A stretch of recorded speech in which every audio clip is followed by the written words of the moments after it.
Friends, welcome to smile talk paramedical channel. Friends, ಈಗಾಗಲೇ ಲ್ಯಾಟ್ರಿ ಇಂಟರ್ವ್ಯೂವರ್ಗಳಿಗೆ application ಆರಂಭವಾಗಿದೆ.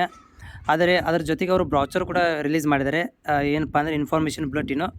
ಇದರ ಬಗ್ಗೆ ಮೇನ್ ಇಂಪಾರ್ಟೆಂಟ್ ಏನು ಥಿಂಗ್ಸ್ ಇದಾವೆ ಅದರ ಬಗ್ಗೆ ಮಾಹಿತಿ ಕೊಡ್ತೀನಿ. ವಿಡಿಯೋ ಪೂರ್ತಿಯಾಗಿ ನೋಡಿ. ಜೊತೆಗೆ ನಮ್ಮ ಚಾನಲ್ಗೆ ನೀವು ಯಾರೆಲ್ಲ ವಿಡಿಯೋಗಳನ್ನು ನೋಡ್ತಾ ಇದ್ದೀರಿ, ಸೊ ಸಬ್ಸ್ಕ್ರೈಬ್ ಮಾಡಿದರೆ ನಮಗೆ ಸಪೋರ್ಟ್ ಮಾಡ್ದಂಗೆ ಆಗುತ್ತೆ. ಸಬ್ಸ್ಕ್ರೈಬ್ ಕೂಡ ಮಾಡೋದನ್ನು ಮರಿಬೇಡಿ. ನಮ್ಮದು ಇನ್ಫಾರ್ಮೇಷನ್ ಫ್ರೀ ಇದೆ.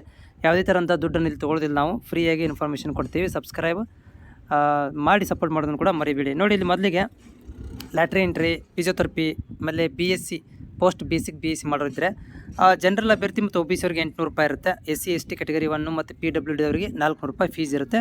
ಇದು ಅಪ್ಲಿಕೇಶನ್ ಫೀಸ್ ಮಾತ್ರ ಇರುತ್ತೆ. ಇದಾದ ಮೇಲೆ ವಿದ್ಯಾರ್ಥಿಗಳು ನೆಕ್ಸ್ಟ್ ಏನಂತಂದರೆ ವೆರಿ ಇಂಪಾರ್ಟೆಂಟ್ ದಿನಾಂಕಗಳು. ಇದು ತುಂಬ ಇಂಪಾರ್ಟೆಂಟ್ ದಿನಾಂಕಗಳು ಏನಂದರೆ 14ನೇ ತಾರೀಕಿಂದ ಆನ್ಲೈನ್ ಅಪ್ಲಿಕೇಶನ್ ಸ್ಟಾರ್ಟ್ ಆಗಿದೆ. ಅಂದರೆ ಇವತ್ತಿಂದ ಅಪ್ಲಿಕೇಶನ್ ಸ್ಟಾರ್ಟ್ ಆಗಿದೆ. ಕೊನೆ ದಿನಾಂಕ ಬರೀ ನಿಮ್ಗೆ ಕೊಟ್ಟಿರೋದು 19 ತಾರೀಕಿಗೆ ಕೊನೆ ದಿನಾಂಕ. ಓಕೆನಾ? ಸೊ ಐದೇ ದಿನ ಕೊಟ್ಟಿರೋದು ನಿಮಗೆ. ಐದು ದಿನಗಳನ್ನು ಮಾತ್ರ ಕೊಟ್ಟಿರುವಂಥದ್ದು. ಸೊ ಹೀಗಾಗಿ ಬೇಗ ಅಪ್ಲಿಕೇಶನ್ ಹಾಕಬೇಕು. ಪ್ಲಸ್ 20ನೇ ತಾರೀಕಿಗೆ ಪೇಮೆಂಟ್ ಮಾಡಲಿಕ್ಕೆ ಕೊನೆ ದಿನಾಂಕ ಕೊಟ್ಟಿದ್ದಾರೆ. ಇದಾದಮೇಲೆ ರ್ಯಾಂಕ್ ಅಸೈನ್ಮೆಂಟು ಮತ್ತು ಡಾಕ್ಯುಮೆಂಟ್ ವೆರಿಫಿಕೇಷನ್ ಸಪ್ರೇಟಾಗಿ ಡೇಟ್ಗಳನ್ನು ಕೊಡ್ತೀವಿ ಅಂತ ಹೇಳಿದ್ದಾರೆ. ಅಂದರೆ ನಿಮ್ಗೆ ಡಾಕ್ಯುಮೆಂಟ್ ವೆರಿಫಿಕೇಷನ್ ಕರೀತಾರೆ ಬೆಂಗಳೂರಿಗೆ. ಸೊ ವೆರಿಫಿಕೇಷನ್ ಕರೆದಾಗ ಅಲ್ಲಿ ಡಾಕ್ಯುಮೆಂಟ್ ರೆಡಿ ಮಾಡ್ಕೋಬೇಕಾಗತ್ತೆ. ಅದರ ಬಗ್ಗೆ ನಾನು ಸಪ್ರೇಟಾಗಿ ನಿಮಗೆ ಮಾಹಿತಿಯನ್ನು ಕೂಡ ಕೊಡ್ತೇನೆ. ವೆರಿಫಿಕೇಷನ್ ಸ್ಕೆಡ್ಯೂಲನ್ನು ಅವರು ಲೇಟಾಗಿ ಮಾಡ್ತೀನಿ ಅಂತ ಹೇಳಿದ್ದಾರೆ. ಅದರ ಅಪ್ಲಿಕೇಶನ್ ಕ್ಲೋಸ್ ಆಗೋದು 19ಕ್ಕೆ, ಪೇಮೆಂಟ್ ಮಾಡಲಿಕ್ಕೆ ನಿಮ್ಗೆ 20ಕ್ಕೆ ಕೊನೆ ದಿನಾಂಕ ಕೊಟ್ಟಿದ್ದಾರೆ. ಇದಾದ ನಂತರ ಏನೆಲ್ಲ ಇನ್ಫಾರ್ಮೇಷನ್ ಏನೆಲ್ಲ ಇದಿರಬೇಕು ಅಂದರೆ, ನೀವು ಎಲಿಜಿಬಿಲಿಟಿ ಇರಬೇಕು ಅಂದರೆ JNM ನರ್ಸಿಂಗ್ ಮಾಡಿದವರು ಪೋಸ್ಟ್ ಬೇಸಿಕ್ BSc ನರ್ಸಿಂಗ್ ಮಾಡ್ಬೋದು. ಆಮೇಲೆ ಲ್ಯಾಟ್ರಿ ಎಂಟ್ರಿಗೆ ನಮ್ಮ BPT ಅವರು ಮತ್ತು AHS ಅವರು ಈ ಪ್ಯಾರಾಮೆಡಿಕಲ್ ಮೇಲೆ ಯಾರೆಲ್ಲ ಡಿಪ್ಲೊಮಾ ಮಾಡಿರ್ತೀರಿ ಅವರೆಲ್ಲ ಇಲ್ಲಿ BScಗೆ ಹೋಗ್ಬೋದು. ಯಾವ ಡಿಪ್ಲೊಮಾ ಮಾಡಿರ್ತೀರಿ ಅದರ ಮೇಲೆ BSc ಮಾತ್ರ ಬರುತ್ತೆ, ಇಲ್ಲಿ ನೆನಪಿರಲಿ. ಓಕೆನಾ? ಇಲ್ಲೆಲ್ಲ ಕೊಟ್ಟಿದ್ದಾರೆ, ಮಾಹಿತಿನ ಕೊಟ್ಟಿದ್ದಾರೆ. ನೆಕ್ಸ್ಟ್ ಏನಂತಂದರೆ, ಇಲ್ಲಿ ನೀವು ಡಾಕ್ಯುಮೆಂಟ್ ವೆರಿಫಿಕೇಷನ್ ಹೋಗಬೇಕಂದ್ರೆ ಏನೆಲ್ಲ ಒರಿಜಿನಲ್ ಡಾಕ್ಯುಮೆಂಟ್ ಇರಬೇಕಂದ್ರೆ, ಒಂದು ನೀವು ಈಗ ಅಪ್ಲಿಕೇಶನ್ ಹಾಕಿರ್ತಿರಲ್ಲ, ಈ ಅಪ್ಲಿಕೇಶನ್ ಫಾರ್ಮ್ ಇರಬೇಕು. ಪೇಮೆಂಟ್ ಮಾಡಿರ್ತಿರಲ್ಲ ಅದ್ರ ಪ್ರೂಫ್ ಇರಬೇಕು. SSLC ಮಾರ್ಕ್ಸ್ ಕಾರ್ಡ್ ಇರಬೇಕು. PUC ಇದ್ದರೆ PUC ಮಾರ್ಕ್ಸ್ ಕಾರ್ಡ್, ಇಲ್ಲ ಅಂದರೆ ಇಲ್ಲ.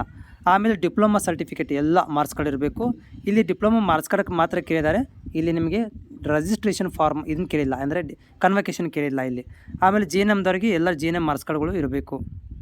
ಆಮೇಲೆ JNMದವ್ರಿಗೆ ರಿಜಿಸ್ಟ್ರೇಷನ್ ಆಗಿರಬೇಕು. JNMದವ್ರಿಗೆ ಏನಪ್ಪ ಅಂದರೆ ರಿಜಿಸ್ಟ್ರೇಷನ್ ಆಗಿರುವಂಥ ಇದಿರಬೇಕು, ಸರ್ಟಿಫಿಕೇಟ್ ಇರಬೇಕು. ಆಮೇಲೆ ಕರ್ನಾಟಕದಲ್ಲಿ 10 ವರ್ಷ ಇದ್ದೀರ ಅಂತೇಳಿ ನೀವು SSLC ಓಕೆ ಸ್ಟಡಿ ಸರ್ಟಿಫಿಕೇಟ್ ಕೂಡ ನಡೀತದೆ. ಇಲ್ಲಪ್ಪ ಅಂದರೆ ಡೊಮೇಷನ್ ಸರ್ಟಿಫಿಕೇಟ್ 10 ವರ್ಷ ಇದ್ದಿದ್ರೆ ಕೂಡ ತೊಗೊಂಡು ಹೋಗ್ಬೋದು. ಆಮೇಲೆ ಕಾಸ್ಟ್ ಸರ್ಟಿಫಿಕೇಟ್, ಇನ್ಕಮ್ ಸರ್ಟಿಫಿಕೇಟ್ ನಿಮ್ಗೆ ಗೊತ್ತಿದ್ದಿದೆ, ಅದನ್ನು ಕೂಡ ರೆಡಿ ಮಾಡಿ ಇಟ್ಕೊಳ್ಳಿ. ಇದಾದ ಮೇಲೆ ನೀವು 370J ಹೈದರಾಬಾದ್ ಕರ್ನಾಟಕ ಅದು ಇದ್ದರೆ ಅದನ್ನು ತೊಗೊಳ್ಳಿ. ಫಿಸಿಕಲ್ ಹ್ಯಾಂಡಿಕ್ಯಾಪ್ಟ್ ಇದ್ದರೂ ಕೂಡ ತೊಗೊಳ್ಳಿ. ಓಕೆನಾ? ಇದಾದ ಮೇಲೆ ನೆಕ್ಸ್ಟ್ ಏನಂತಂದ್ರೆ, ಇಲ್ಲಿ ಯಾವ ರೀತಿಯಾಗಿ ನೀವು ಅಪ್ಲಿಕೇಶನ್ ಹಾಕಬೇಕು ಅಂತ ಕೊಟ್ಟಿದ್ದಾರೆ. ಇಲ್ಲಿ ನೋಡ್ಬೋದು ನೀವು. ಅಪ್ಲಿಕೇಶನ್ ಅಂದರೆ ನಿಮಗೆ ಫಸ್ಟ್ ರಿಜಿಸ್ಟ್ರೇಷನ್ ಮಾಡ್ಕೋಬೇಕು. ಫಸ್ಟ್ ಸ್ಟೆಪ್ಪಲ್ಲಿ ರಿಜಿಸ್ಟ್ರೇಷನ್ ಆಗುತ್ತೆ. ಅಲ್ಲಿ ID ಪಾಸ್ವರ್ಡ್ ಬರುತ್ತೆ ನಿಮಗೆ. ಎರಡನೇ ಸ್ಟೆಪ್ಪಲ್ಲಿ ಏನು ಮಾಡ್ತೀರಾ ಅಂದರೆ, ನಿಮ್ಮ ಫೋಟೋ, ಸಿಗ್ನೇಚರ್, ಥಂಬನ್ನು ಅಪ್ಲೋಡ್ ಮಾಡ್ತೀರಾ ಮಾತ್ರ. ಅದಾದ ಮೇಲೆ ನೀವು ಟಿಕ್ ಮಾಡ್ತಾ ಹೋಗ್ತೀರಾ. ನೀವು ID ನಂಬರನ್ನು ಹಾಕ್ತೀರಾ, ಟಿಕ್ ಮಾಡ್ತೀರಾ. ಯಾವ ಕಾಸ್ಟು ಏನನ್ನೋದು ಎಲ್ಲನೂ ಬರೀ ಟಿಕ್ ಮಾಡಿ ಟೈಪ್ ಮಾಡ್ತಾ ಹೋಗ್ತೀರಿ, ಫಿಲ್ ಮಾಡ್ತೀರಿ. ಓಕೆ, ಆಮೇಲೆ ಪ್ರಿಂಟ್ ಬರುತ್ತೆ ನಿಮಗೆ ಒಂದು. ಆ ಪ್ರಿಂಟನ್ನು ತೆಗೆದಿಟ್ಕೋಬೇಕಾಗತ್ತೆ. ಯಾಕಂದರೆ ನೀವು ಡಾಕ್ಯುಮೆಂಟ್ ವೆರಿಫಿಕೇಷನ್ ಹೋದಾಗ ಆ ಪ್ರಿಂಟ್ ಬೇಕೇ ಬೇಕಾಗುತ್ತೆ. ಇದು ಪ್ಯೂರ್ಲಿ ಪರ್ಸೆಂಟೇಜ್ ಬೇಸ್ ಮೇಲೆ ಡಿಪೆಂಡ್ ಇರುತ್ತೆ. ನಿಮ್ಮ ಪರ್ಸೆಂಟೇಜು ಮತ್ತು ನಿಮ್ಮ ಕಾಸ್ಟ್ ಮೇಲೆ ಇಲ್ಲಿ ಸೀಟ್ಗಳನ್ನು ಅಲಾಟ್ಮೆಂಟ್ ಮಾಡ್ತಾರೆ. ಇಷ್ಟಂತೂ ಇದರಲ್ಲಿ ಮಾಹಿತಿನ ಕೊಟ್ಟಿರುವಂಥದ್ದು. ಓಕೆನಾ?